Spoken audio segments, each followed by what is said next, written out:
When you get a road trip like this with a little downtime, is it physical rest, mental rest, a combination of both that you get? Yeah, a little bit of everything. It's nice to be in the sun and get that vitamin D that we haven't been seeing too much in Toronto. So, also just the bond as a team, always team dinners with the guys, stuff like that. So it's nice, but at the end of the day, we got to take care of business here.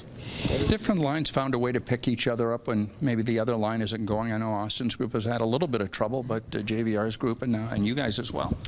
Yeah, I feel like there's always a couple players that we move up and down the lineup and just transition to certain lines when things maybe aren't going too well or one line needs a boost. So I think that's a great thing about our group, that a lot of us have that chemistry together and allow everyone to play with each other. Nazem, what stood out to you about what Freddie's been able to do of late here? A lot. He moves so well. He's he's super athletic for a big goaltender. If you look at him, you really wouldn't assume that, but he's surprised a lot of people. He moves in the net great, and he's a big body. So he's he's made timely saves, and that's essentially what's given us opportunities to win games. Naz, you've been with this team for a few years now. To be in this position in a playoff spot with so few games remaining, and then a couple games now with spring break and that, where you're going to have a lot of fans and visiting buildings, like, how much excitement is there to come to the rink? Like, you've been through enough down times in your career as well.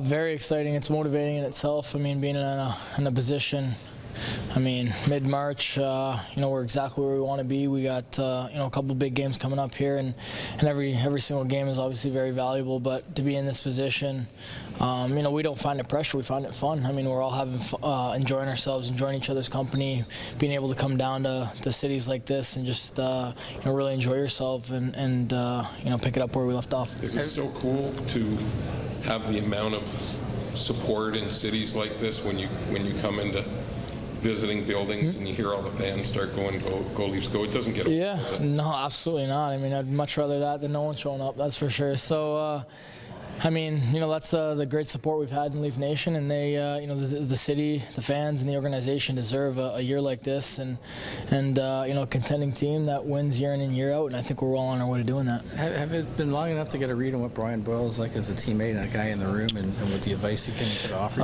No, not at all. Figured that out right away. He's a great guy, very easy, very friendly to get along with, and I think he's going to fit in well here. He's got a lot of advice and an exceptional amount of playoff games, especially recently. So he fits in well with our group, and I expect him to continue to do so.